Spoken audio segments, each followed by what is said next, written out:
Hi, great to be back with you and continue our conversation about opening a door to God, how we experience God up close in our lives. And I'd like us to start today with considering one key avenue of connecting to God, and that is through joy. That the experience of joy opens us to God. And in that mutual experience between myself and God, where there is true joy experienced, mutual joy, it is powerfully transforming.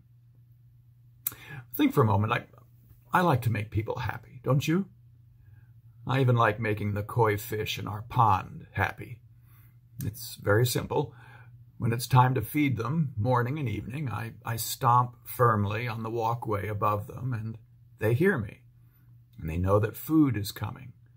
And they start darting back and forth happily. They seem happy. It's quite a sight, because there's almost 40 of them, until seconds later, here comes the food. Happy fish are fun to watch. Now, if I were to gather a sample of people's statements about what they want most in life, quite a few would say something like, I just want to be happy. Not so different from the fish, right?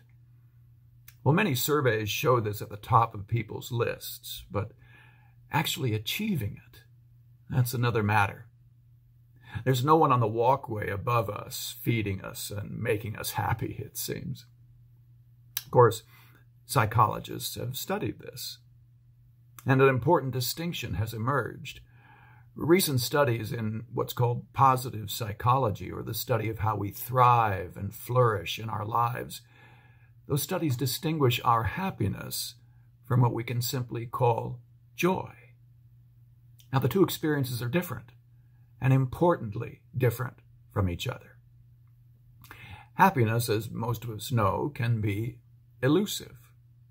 This is largely because the idea of happiness is greatly dependent upon my life situation, what happens to be in my life right now. The word happiness is rooted in what chance and fate bring into my life, either good happenings or mishaps. And so what happens with my marriage, my children, my work, my school, my health, even my car, can have a great impact on my happiness. Now, right now, during this COVID year, a University of Chicago survey shows our happiness to be the lowest in 50 years. There's been a series of these surveys out of the University of Chicago starting in the 1970s. And currently, just 14% of Americans describe themselves as very happy. 14%, and that's less than half of those who said so just 2 years ago. And it's by far the lowest number ever measured by this survey. And we describe ourselves as more lonely and isolated this year, understandably, and also thinking more pessimistically about the future. Happiness seems far out of reach. And then there's joy.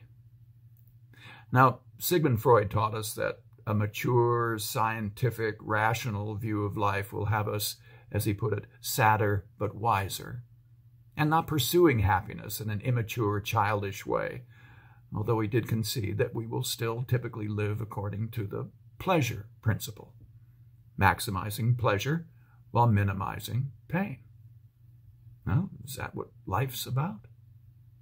He had virtually nothing to say about joy. Nothing.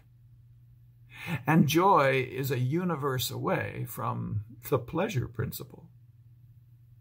Recent psychological research in what's called factor analysis has found that joy is distinctly different from happiness or pleasure. It's its own separate factor to be studied. It's a really different animal. Simply put, happiness tends to be focused on what's happening outside of me. Joy emerges from events inside of me and between you and me. Let me give you an example. I have a new granddaughter. Well, new a year ago. She was born just before the pandemic. She's now 1 year old. And I've never held her or hugged her because of the physical distancing precautions that we're all following, especially with those who don't live in the immediate household. Well, this doesn't make me very happy. But when she visits, when Zara, my 1 year old granddaughter, comes to the house, something still happens. Something magical. Even though I haven't been able to touch her or do things closely with her, when her eyes meet mine, when she sees her granddad, whom she has never touched, she lights up. She lights up with something I can only call joy or sheer delight. And I do too. Her face gets this huge smile, and she squeals with this burst of delight. And of course, I feel the intense joy of the moment too. And I know in that moment that something very different from my happy moments with my koi fish is going on. The key difference has been pointed out by George Vaillant in his book, Spiritual Evolution. And he points out that joy is all about connection with others. Happiness is all about drive reduction for the self. Joy is not happiness. Joy is connection, he writes. And so while happiness may be hard to find, joy is hard to miss. Regardless of the situation, even our extended no-touch situation, where there is connection, there is joy, the surging experience of joy. It shouldn't surprise us then to find that in the Hebrew Christian scriptures there's very little about how to get happy, but quite a lot about how to find joy.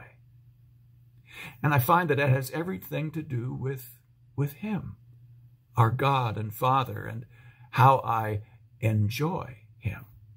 Yeah, enjoy God. And that seems to be 100% the case. Knowing God closely and intimately invariably evokes joy. My face lights up, and so does his. It's the experience of deep, overflowing delight in Him. And it's so powerful, so defining, so transforming that, for example, in a time when the Jerusalem community was disheartened, terribly discouraged in Nehemiah's day, and experienced very little of what we would call happiness, Nehemiah said to them in the fullness of God's Spirit, "The joy of the Lord is your strength."